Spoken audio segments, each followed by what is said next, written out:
Hi friends, ఎలా ఉన్నారు? ఈరోజు నేను మా మామ ఎయిర్పోర్ట్కి వెళ్తున్నాము. ఎందుకంటే మా ఫ్రెండ్ ఒకడు ఇండియా నుంచి కువైట్కి వస్తున్నాడు. అతడి కోసం ఎయిర్పోర్ట్కి వెళ్తున్నాము. చూడండి, ఎయిర్పోర్ట్కి వెళ్ళే దారి ఎంత అందంగా ఉందో లైటింగ్తో. ఇంకా కార్ని పార్క్ చేసి లోపలికి ఎంటర్ అవుతున్నాము. లోపలికి ఎంటర్ అవుతున్నామో లేదో శ్రీలంకన్ ఫ్లైట్ 2 hours డిలే అని చెప్పారు.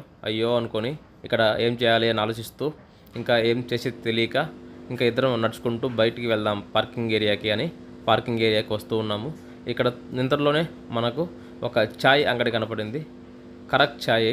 ఇక్కడ ఛాయ్ చాలా బాగుంటుంది. ఇక్కడ ఒక ఛాయ్ తీసుకొని ఇద్దరం కూర్చొని హ్యాపీగా ఛాయ్ తాగుతూ మాట్లాడుకుంటూ ఉన్నాము. ఈ లోపల టైం అయింది. ఎయిర్ హోస్టర్లు, పైలట్ అందరూ వెళ్ళిపోయారు, కానీ మా ఫ్రెండ్ ఇంకా రాలేదు. ఇప్పుడు వస్తున్నాడు చూడు, పులిరాజు. ఏమరా పులి, ఇంత లేట్ అయిందిరా అంటే, మామ లగేజ్ మిస్ అయింది మామ, చెక్ చేసుకుంటూ వచ్చేలోపు లేట్ అయింది అని చెప్పాడు. ఓకే రా స్వామి, వచ్చావు చాలు అనుకొని బయటకు వచ్చిన తర్వాత ఇంకా వెల్కమ్ టు కువైట్ అని చెప్పి ఇంకా మా ఫ్రెండ్ని రూమ్కి తీసుకొచ్చేసాము.